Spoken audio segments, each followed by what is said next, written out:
Hello guys. मैं सागर आपका फिर से स्वागत करता हूँ पावर ऑफ जोन में। तो आज हम कुछ नया टॉपिक देखेंगे। आज हम कुछ डिफरेंट एसेट क्लास देखेंगे। आपने इक्विटी एसेट क्लास के बारे में तो बहुत सुना होगा एंड लोगों को इंटरेस्ट भी बहुत ज़्यादा है इक्विटी एसेट क्लास में इन्वेस्ट करने के लिए। बट आज जब मैं असेट कवर करने जा रहा हूँ, लोगों के अराउंड नॉलेज काफ़ी कम है उस असेट के रिगार्डिंग। तो मैं बात कर रहा हूँ कमोडिटीज़ की। यस, कमोडिटीज़ भी एक बड़ा असेट क्लास है। लोग इसमें इन्वेस्ट भी करते हैं एंड ट्रेड भी करते हैं। तो ये एक नया वीडियो सीरीज होगा कमोडिटीज़ के ऊपर। इसमें हम कवर करेंगे कमोडिटीज़, कमोडिटीज़ क्या होती है, type of commodities, margin requirements, other alternative options and other related things to commodities. तो ये सब हम कवर करेंगे ये सीरीज़ में। एंड ये एक नया सीरीज़ होगा एंड आई होप आपको ये अच्छा लगेगा एंड आपको कुछ नया सीखने मिलेगा। तो हम शुरू करते हैं कमोडिटीज़ के साथ। तो कमोडिटीज़ होती क्या है, व्हाट इज़ कमोडिटी? कमोडिटी मतलब anything which you receive from the mother nature, जिससे आपको कुछ हेल्प हो। अब फॉर एग्जांपल, आपको मदर नेचर से मिलता है crude, crude oil, sugar, cotton. ये सब आपको नेचर से मिलता है एंड ये सब आपके लाइफ में काम आता है, तो हम इसको कमोडिटी बोलेंगे। अब फॉर एग्जांपल, आपको नेचर से मिलता है स्टोन, पत्थर, बट पत्थर आपके किसी काम में नहीं आता लाइफ में, तो हम इसको कमोडिटी नहीं बोलेंगे। बेसिकली सिंपल मतलब यही है, जो भी चीज़ें आपको नेचर से मिलती है, जो चीज़ आपके लाइफ में काम आती है, हम उसको कमोडिटी बोलेंगे। एंड मैं आपको बताना चाहता हूँ, जब भी आप कमोडिटी में ट्रेड करने जाओगे, आपके पास सिर्फ डेरिवेटिव्स प्रोडक्ट अवेलेबल है ट्रेड करने के लिए। That is future and options. जैसे कि इक्विटीज में होता है कैश का ऑप्शन होता है आपके पास, उसमें आप नहीं कर सकते। कमोडिटीज में आप सिर्फ कर सकते हो फ्यूचर एंड ऑप्शंस के थ्रू। एंड मैं आपको बताना चाहता हूँ, हम हिस्ट्री में नहीं जाएंगे क्योंकि हिस्ट्री इसका काफ़ी बड़ा है, उसमें बहुत टाइम लगेगा, हम बहुत समझने के लिए बहुत टाइम लगता है उसमें। तो हम उसमें नहीं जाएंगे इतना डीप में। हम जो रिलेवेंट है ट्रेडिंग करने के लिए, हम उस पर फोकस करेंगे। तो हम शुरू करते हैं कमोडिटीज़ के साथ। तो अब हम देखते हैं हेजिंग क्या होती है। तो हेजिंग का सिंपल मतलब यही होता है कि जो भी रिस्क एसोसिएटेड है ट्रांजेक्शन के साथ, उसको कम करने का काम करता है हेजिंग। तो कमोडिटीज़ में कैसे आप हेजिंग यूज़ कर सकते हो, वो हम देख लेते हैं। तो ये एक फार्मर है जो कि अपना पोजीशंस को हेज करना चाहता है फ्यूचर कॉन्ट्रैक्ट्स के साथ एंड फॉरवर्ड कॉन्ट्रैक्ट्स के साथ। तो हम पहले देखेंगे फ्यूचर कॉन्ट्रैक्ट्स के साथ वो कैसे काम करेगा एंड बाद में फॉरवर्ड कॉन्ट्रैक्ट्स के साथ देख लेते हैं। तो ये फार्मर है जिसके पास एक कॉटन का फार्म है एंड वो उसको प्रोड्यूस करता है एंड मार्केट में जाके सेल करता है। तो ये एवरी नवंबर को ये सीड्स डालता है अपने फार्म में कॉटन का, जो कि प्रोड्यूस होता है एंड रेडी टू सेल होता है 31 दिसंबर को। एंड जो करंट मार्केट प्राइस जो चल रहा है नवंबर में, वो चल रहा है 100 रुपीज़ पर बेल। एंड उसका जो टारगेट है, वो सोच रहा है कि वो मार्केट में बेचेगा 110 रुपये की प्राइस पे 31 दिसंबर को। बट कहीं ना कहीं उसको लग रहा है कि मार्केट में प्राइस फॉल हो सकती है। तो वो क्या करता है, वो एक्सचेंज के पास जाता है एंड जो फ्यूचर कॉन्ट्रैक्ट अवेलेबल होता है एक्सचेंज के पास, उसको वो शॉर्ट करेगा 31 दिसंबर का। तो इससे उसका पोजीशन हैच हो जाता है। तो फिर मार्केट को जो भी प्राइस रहे 31 दिसंबर को, उससे कोई इम्पैक्ट नहीं होगा फार्मर को, उसका प्राइस प्रोटेक्ट हो जाएगा। तो मैंने यहाँ पे एक पे ऑफ आपको बताया है, जिससे आप देखोगे लेफ्ट साइड पे लॉन्ग फिजिकल कमोडिटी है। तो ये कॉटन है उसका। तो ये कॉटन का पे ऑफ बताया है, ये उसने फ्यूचर्स जो शॉर्ट किया है उसका एंड उसका रिजल्टिंग पोजीशंस, ये हेज पोजीशन है उसका। उसका जो प्राइस प्रोटेक्ट हुआ है, देखिए ये लाइन जो स्ट्रेट है, इसका मतलब प्राइस प्रोटेक्ट हो चुका है इसका। तो इसको कुछ इम्पैक्ट नहीं करेगा। अगर ये फिजिकल कमोडिटी कॉटन में अगर वो लॉन्ग हो गया, तो फ्यूचर कॉन्ट्रैक्ट उसने शॉर्ट किया, तो इधर वो नीचे चले जाएगा। अगर ये गिर गया तो ये ऊपर चले जाएगा। इससे कुछ इम्पैक्ट नहीं गिरेगा फार्मर को, उसका पोजीशन पूरा हैज हो चुका है। एंड इसको बोलते हैं शॉर्ट हैज। तो ऐसे उन लोग हैज करते हैं अपना फिजिकल कमोडिटीज़ फ्यूचर कॉन्ट्रैक्ट्स के साथ। तो अब हम देख लेते हैं फॉरवर्ड कॉन्ट्रैक्ट्स। फॉरवर्ड कॉन्ट्रैक्ट्स के साथ कैसे वो अपना पोजीशन हेज कर लेते हैं, वो देख लेते हैं। अब ये फार्मर है जिसके पास कॉटन का फार्म है एंड एवरी नवंबर वो सीड्स डालता है कॉटन का अपने फार्म में एंड उसका प्रोड्यूस होता है एंड रेडी टू सेल होता है 31 दिसंबर को। अभी जो करंट मार्केट प्राइस चल रहा है मार्केट में नवंबर को, वो है 100 रुपया पर बेल। एंड वो टारगेट रखता है कि जो मेरा कॉटन है वो मार्केट में बिक जाएगा 110 के भाव पे। ठीक है। बट उसको कहीं ना कहीं लग रहा है कि मार्केट में प्राइस फॉल हो सकती है, तो वो क्या करता है, वो फॉरवर्ड कॉन्ट्रैक्ट्स की मदद लेता है। अब जैसे कि फ्यूचर कॉन्ट्रैक्ट्स में पहले एक्सचेंज था जो आपको फ्यूचर कॉन्ट्रैक्ट्स प्रोवाइड करता है, बट फॉरवर्ड कॉन्ट्रैक्ट्स में ऐसा कोई एक्सचेंज नहीं होता, ये रेगुलेटेड नहीं होती। तो इधर एक अनरेगुलेटेड मार्केट है ये एंड इधर एक होलसेलर, फॉर एग्जांपल ये फार्मर है, ये अपना माल बेचेगा होलसेलर को, बाद में होलसेलर बेचेगा रिटेलर को। ठीक है। तो ये फार्मर है, अपना माल बेचेगा होलसेलर को एंड होलसेलर इससे खरीदेगा। तो फार्मर एंड होलसेलर एक प्राइस एग्रीमेंट में जाएंगे एंड 31 दिसंबर को वो डिसाइड करेंगे कि कौन से प्राइस में उसको मतलब परचेस करना है होलसेलर को एंड कौन से प्राइस में फार्मर बेचेगा। अब फॉर एग्जांपल उसका टारगेट है फार्मर का कि वो 110 के प्राइस में बेचेगा एंड होलसेलर के साथ वो एग्रीमेंट करेगा। अब फॉर एग्जांपल इन लोगों ने दोनों ने एग्रीमेंट कर लिया कि 31 दिसंबर को दोनों 110 की प्राइस में डील करेंगे, फार्मर उसको बेचेगा 110 की प्राइस में, होलसेलर उसको खरीदेगा 110 की प्राइस में। तो यहाँ पे डील हुआ। तो भले ही मार्केट को 31 दिसंबर में कुछ भी प्राइस हो, like like price for example 100 रुपये हो गया 31 दिसंबर को, या हो गया 120 हो गया, तो इससे कुछ इम्पैक्ट नहीं गिरेगा दोनों को। दोनों ने एक डील कर लिया है जो कि 110 की प्राइस पे माल बिक जाएगा। तो 110 की प्राइस में 31 दिसंबर को सेल हो जाएगा फार्मर के थ्रू एंड होलसेलर उसको बाय कर लेगा। बट ये जो फॉरवर्ड कॉन्ट्रैक्ट्स है उसमें काफ़ी ज़्यादा रिस्क होते थे। लाइक ये रेगुलेटेड बॉडी नहीं है, तो इसमें डिफ़ॉल्ट रिस्क हो सकता है, काउंटर पार्टी रिस्क होता होता है। तो ये रिस्क के कारण फ्यूचर कॉन्ट्रैक्ट्स आए थे, एक्सचेंज ने फ्यूचर कॉन्ट्रैक्ट्स लाए थे। तो ये अभी फ्यूचर कॉन्ट्रैक्ट्स रेगुलेटेड बॉडी है, ठीक है। तो अगर फ्यूचर कॉन्ट्रैक्ट्स में कोई अगर ऐसा डिफ़ॉल्ट करता है तो उसके लिए क्लियरिंग कॉर्पोरेशन है जो कि हेल्प करता है फार्मर्स की। तो ये था रिगार्डिंग हेजिंग कैसे होता है कमोडिटीज़ में। तो अब हम आगे देखते हैं। तो जब भी आप इंडिया में कमोडिटीज़ में ट्रेड करोगे, आपके पास दो एक्सचेंज अवेलेबल है। तो first is MCX and second is NCDX। MCX का मतलब मल्टी कमोडिटी एक्सचेंज, NCDX का मतलब national commodity and derivative exchange. MCX पर मेजरली ट्रेडिंग होती है नॉन एग्री कमोडिटीज़ पर एंड NCDX पर सिर्फ ट्रेडिंग होती है एग्री कमोडिटीज़ पर। MCX पर नॉन एग्री के साथ एग्री कमोडिटीज़ भी ट्रेड करती है, बट मेजरली ट्रेडिंग होती है नॉन एग्री कमोडिटीज़ पर। अगर हम ट्रेडिंग टाइमिंग का चेक किया जाए तो नॉन एग्री कमोडिटीज़ का ट्रेडिंग टाइमिंग है 9 to 11:30 या 11:55 depending upon US daylight saving. And agri commodities का जो ट्रेडिंग टाइमिंग है वो है 9 to 5 PM शाम तक। तो ये था एक्सचेंजेस के रिगार्डिंग। तो हम आगे देखते हैं। तो जैसे मैंने आपको बताया था वीडियो के स्टार्टिंग में, तो जब भी आप कमोडिटीज़ में ट्रेड करोगे आपको सिर्फ ट्रेड करना है फ्यूचर्स एंड ऑप्शंस के थ्रू। एंड MCX ने अपना खुद का इंडेक्स बेस्ड प्रोडक्ट भी लाया है जिसके ऊपर आप फ्यूचर्स के थ्रू ट्रेड कर सकते हो। उन प्रोडक्ट्स का नाम है MCX बुल डेक्स, MCX मेटल डेक्स। तो हम वीडियो के आगे के पार्ट में हम वो कवर करेंगे। नेक्स्ट देखते हैं। Okay, type of commodities. तो फर्स्टली तो ये मेजर डिवाइड होती है 4 मेजर पार्ट्स में। तो फर्स्ट है bullion, energy, base metals and agri commodities. Bullion में आते हैं गोल्ड एंड सिल्वर, एनर्जी में आते हैं crude oil natural gas, metals में आते हैं aluminium, copper, lead, nickel, zinc. Agri commodities में आते हैं कॉटन, क्रूड पाम ऑयल, कापस, मेंथॉल, रबर, जीरा, टर्मरिक, वीट, चना, मस्टर्ड सीड। और भी ज़्यादा चीज़ें आती है एग्री कमोडिटीज़ में, मैंने सब कुछ यहाँ पे लिस्ट नहीं किया है। मैं आगे आपको वीडियो के पार्ट में बताऊंगा कि NCDX पर जाके आप कैसे आप प्रोडक्ट्स चेक कर सकते हो। तो ये था रिगार्डिंग टाइप ऑफ कमोडिटीज़।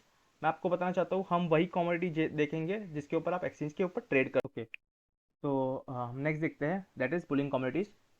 मैं आपको बताना चाहता हूँ वीडियो के ये पार्ट में हम कवर करेंगे bullion commodities and later part में हम कवर करेंगे energy, base metals and agri commodities.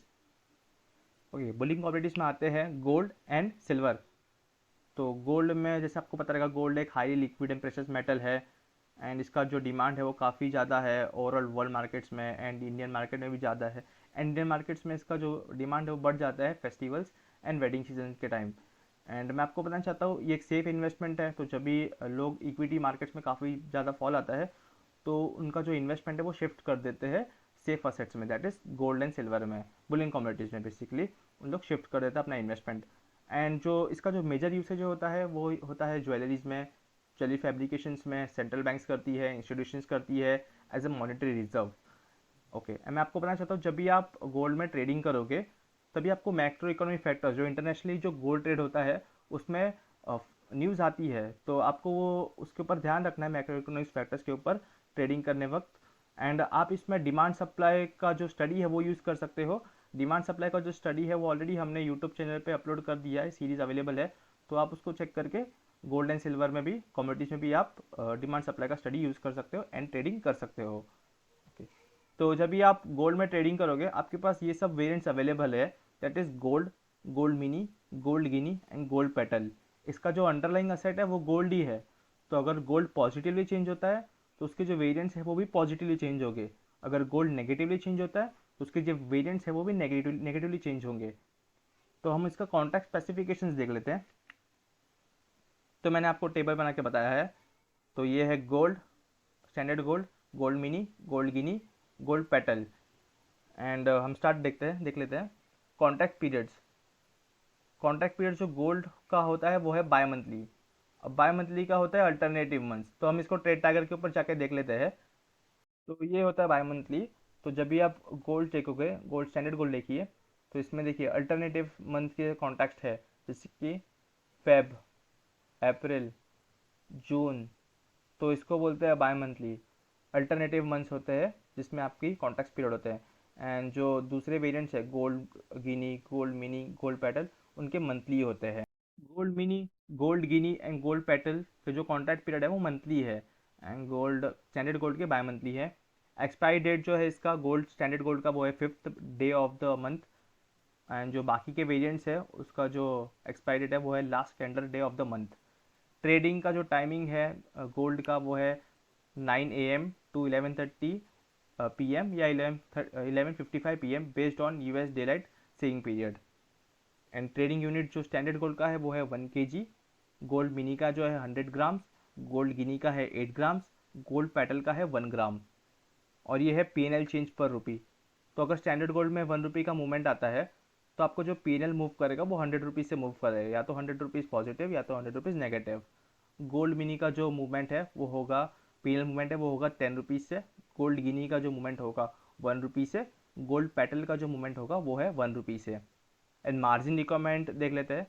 तो स्टैंडर्ड गोल्ड में जब भी आप ट्रेड करोगे, फ्यूचर्स ट्रेड करोगे, तो आपको मार्जिन रिक्वायर्ड होगी 5 lakhs की, गोल्ड मिनी में 50,000 की, गोल्ड गिनी की 4,000 अप्रॉक्स, एंड गोल्ड पेटल की 500 अप्रॉक्स। ये मैंने आपको अप्रॉक्सीमेटली अमाउंट्स बताया है, तो लगभग इतना ही लगेगा। ये तो मैंने आपको बताया था फ्यूचर्स के रिगार्डिंग। तो जब ये ऑप्शंस में काम करोगे तो जितना आपको प्रीमियम उधर दिख रहा है उतना प्रीमियम आपको देना पड़ेगा।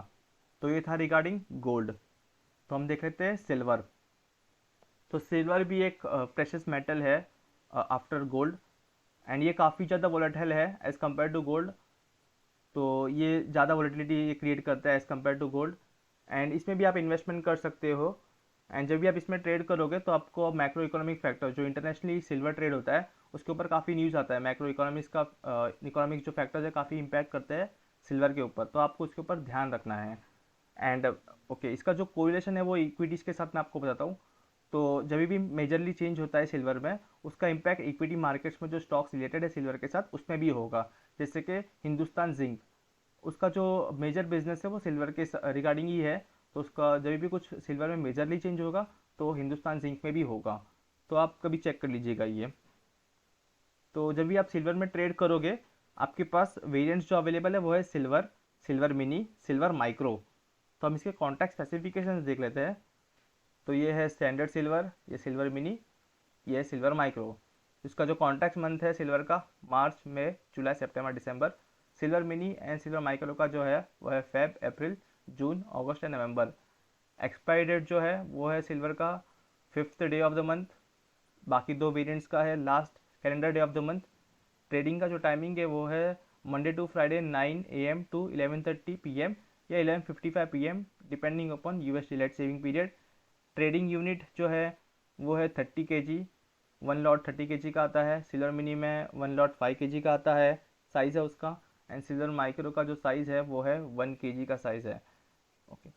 तो ये जब भी सिल्वर में मतलब मूवमेंट होगा 1 रुपी का, तो PNL जो आपका मूव होगा वो है 30 रुपीज़ से मूव होगा स्टैंडर्ड सिल्वर में। सिल्वर मिनी में 5 रुपये से मूव होगा PNL। एंड सिल्वर माइक्रो में 1 रुपी से मूवमेंट होगा। तो ये मार्जिन रिक्वायरमेंट्स है। तो जब भी आप फ्यूचर्स में ट्रेड करोगे तो सिल्वर में स्टैंडर्ड सिल्वर में जब भी आप ट्रेड करोगे फ्यूचर्स में, तो मार्जिन जो लगेगा वो है 2 लाख रुपीज़। सिल्वर मिनी में जब भी ट्रेड करोगे तभी लगेगा मार्जिन 35,000। सिल्वर माइक्रो में जब ट्रेड करोगे तभी लगेगा 7,000। ये मैंने आपको अप्रॉक्सीमेटली अमाउंट बताया, लगभग इतना ही लगता है। एंड नेक्स्ट मैं आपको बताना चाहता हूँ, जैसे कि आपको पता रहेगा इक्विटी मार्केट में फ्यूचर ऑप्शंस में फिजिकल सेटलमेंट होता है, वैसे ही फिजिकल सेटलमेंट कमोडिटीज़ में भी होता है। तो अगर आपको कमोडिटीज़ में फिजिकल सेटलमेंट चाहिए तो इसका प्रोसेस होता है। तो मैं आपको प्रोसेस बताता हूँ। तो जो कॉन्ट्रैक्ट पीरियड के जो लास्ट 5 ट्रेडिंग डेज होते हैं उसको टेंडर पीरियड बोलते हैं। तो अगर आपको फिजिकल सेटलमेंट में नहीं जाना है तो आपको जो पोजीशन है, आपको कमोडिटी का पोजीशन आपको क्लोज करना पड़ेगा बिफोर टेंडर पीरियड। एंड अगर आपको फिजिकल सेटलमेंट में जाना है तो आप रखोगे आपका पोजीशन एंड तक। एंड बाद में आपको ब्रोकर बोलेगा कि कैसे आपको फिजिकल सेटलमेंट का प्रोसेस फॉलो करना है। इसमें ब्रोकर आपको बोलेगा कि आपका जो कमोडिटी आपको डिलीवर करना पड़ेगा पर्टिकुलर वेयर हाउस में, तो आपको जाके वेयर हाउस में देना पड़ेगा वो। इससे आपका फिजिकल सेटलमेंट का प्रोसेस कंप्लीट होता है कमोडिटीज़ का। तो हम नेक्स्ट देखते हैं, that is MCX Boolean index. तो जैसे मैंने आपको बताया था स्टार्टिंग में, MCX ने अपना खुद का प्रोडक्ट लॉन्च किया, that is MCX Boolean index. तो इसमें जो बुलियन इंडेक्स में आप फ्यूचर्स के थ्रू ट्रेडिंग कर सकते हो। ये MCX बुलियन इंडेक्स बना कैसे है, ये गोल्ड प्लस सिल्वर से बना है। गोल्ड का इसमें 64% ऐड किया है एंड सिल्वर का इसमें 36% ऐड किया है, एंड इससे बना है MCX का बुलियन इंडेक्स। तो इसका कॉन्ट्रैक्ट स्पेसिफिकेशंस देखा जाए तो इसका जो कॉन्ट्रैक्ट का पीरियड है वो है मंथली, एक्सपायरी डे है वो है 25th day of the month, trading का जो टाइमिंग है वो है 9 AM to 11:30 PM और 11:55 PM। अगर MCX से बुलियन इंडेक्स में 1 रुपी का चेंज आएगा तो आपकी PNL में 50 रुपीज़ का चेंज आएगा। मार्जिन रिक्वायरमेंट देखा जाए तो मार्जिन जो रिक्वायर्ड होगी ये ट्रेडिंग करने में, फ्यूचर्स ट्रेड करने में, वो है 45,000 रुपीज़ अप्रॉक्सीमेटली। तो ये था रिगार्डिंग बुलियन इंडेक्स के रिगार्डिंग। हम नेक्स्ट देख लेते हैं। ओके तो अगर आपको बुलियन कमोडिटीज़ में इन्वेस्ट करना है, अगर आपको गोल्ड एंड सिल्वर में इन्वेस्ट करना है, आपके पास ये सारे ऑप्शंस है इन्वेस्टमेंट के लिए, that is gold ETF, silver ETF, physical gold, physical silver and सगन गोल्ड बॉन्ड्स। तो मैं आपको बताना चाहता हूँ, ये अगर आपको गोल्ड में इन्वेस्ट करना है तो सबसे बेटर ऑप्शन है सरगन गोल्ड बॉन्ड्स, क्योंकि इसमें आपको प्राइस एप्रिसिएशन भी मिलता है प्लस इंटरेस्ट भी मिलता है। बट इसमें एक डिसएडवांटेज ये है कि इसमें आपका जो इन्वेस्टमेंट है वो लॉक इन रहेगा। एंड अब आपके ऊपर डिपेंड है, आप गोल्ड ETF में भी कर सकते हो, फिजिकल गोल्ड के थ्रू भी कर सकते हो। तो ये था रिगार्डिंग गोल्ड एंड सिल्वर। तो अब मैं आपको बताता हूँ कि प्रैक्टिकली कैसे आप प्रोडक्ट्स को चेक कर सकते हो MCX की वेबसाइट पर एंड NCDX की वेबसाइट पर। तो हम MCX की वेबसाइट चेक कर लेते हैं। तो ये MCX की वेबसाइट है जैसे आप देख सकते हो, एंड इसका एड्रेस है mcxindia.com। आप देख लीजिए वेबसाइट को, एंड ये इसके प्रोडक्ट्स है। तो ये सारे प्रोडक्ट्स में आप ट्रेड कर सकते हो। एंड अभी जो मैंने कवर किया है वो है बुलियन कमोडिटीज़, एंड ये base metals, energy and agri commodities बाकी है, वो मैं लेटर पार्ट में कवर करूँगा। एंड ये MCX ने अपना खुद का प्रोडक्ट्स लाया है, MCX Boolean index, MCX metal index, MCX energy index. तो अभी मैंने आपको बताया था MCX बुलियन इंडेक्स। तो ये सारे प्रोडक्ट्स अवेलेबल है जिसमें आप ट्रेड कर सकते हो। इसके अंदर आप जाके आप इसके contact specification and product details भी आप चेक कर सकते हो। तो आप चेक कर लीजिएगा ये वेबसाइट को। एंड ये है NCDX जिसमें एग्री कमोडिटीज ट्रेड होती है, आप देख सकते हो इसका। Okay, I am sorry for that. तो ये NCDX का वेबसाइट है। तो ये सारे प्रोडक्ट्स अवेलेबल है जिसमें आप ट्रेड कर सकते हो। ये प्रोडक्ट्स के अंदर आप जा सकते हो, इसका कॉन्टैक्ट स्पेसिफिकेशन आप चेक कर लीजिएगा एंड प्रोडक्ट डिटेल्स। तो ये था NCDX की वेबसाइट। तो अब हम ट्रेडिंग व्यू के ऊपर आते हैं। तो ट्रेडिंग व्यू की वेबसाइट है जिसके ऊपर आप वर्ल्ड मार्केट्स के चार्ट चेक कर सकते हो। तो समझिए आपको अगर गोल्ड का चार्ट चेक करना है, इंडिया का जो MCX पे जो गोल्ड ट्रेड हो रहा है उस पर, तो आप जाओगे वेबसाइट पे, गोल्ड टाइप करोगे, देखिए इधर है गोल्ड फ्यूचर्स MCX। तो जो MCX पे फ्यूचर्स ट्रेड हो रहा है उसका आपको ये चार्ट बताएगा। तो इस चार्ट के बेसिस पे आप अपना ट्रेडिंग कर सकते हो। अगर आपको चार्ट्स रीड नहीं करना आता तो आप डिमांड सप्लाई की जो सीरीज़ हमने बनाई है यूट्यूब पे, उसको आप चेक कर लीजिएगा। ये था इंडिया में जो गोल्ड ट्रेड करता है उसका। अगर इंटरनेशनल मार्केट्स में जो गोल्ड ट्रेड करता है उसका चेक करना है चार्ट आपको, तो आप गोल्ड टाइप करिए, फर्स्ट वाली जो ये जो है स्क्रिप्ट, उसके ऊपर क्लिक करिए। तो ये इंटरनेशनल मार्केट्स का गोल्ड का चार्ट। अगर आपको सिल्वर चेक करना है, सिल्वर का जो फ्यूचर्स इंडिया में ट्रेड हो रहा है उसको चेक करना है, तो आप सिल्वर टाइप करिए, देखिए MCX फ्यूचर्स। तो ये फ्यूचर्स का चार्ट है जो इंडिया में ट्रेड हो रहा है। इंटरनेशनल मार्केट्स का चार्ट चेक करना है सिल्वर का, सिल्वर टाइप करिए, फर्स्ट वाला स्क्रिप्ट पे सिलेक्ट करिए। तो ये सिल्वर का चार्ट है। तो ये था regarding commodities and Boolean commodities के रिगार्डिंग। आई होप आपको ये वीडियो अच्छा लगा रहेगा एंड आपको कुछ नया सीखने मिला रहेगा। अगर आपको कुछ भी डाउट हुआ है ये वीडियो में, तो आप डेफिनेटली कमेंट सेक्शन में पूछ सकते हो उसको, मैं ट्राई करूँगा रिप्लाई करने का उस कमेंट्स पे। And thanks for watching this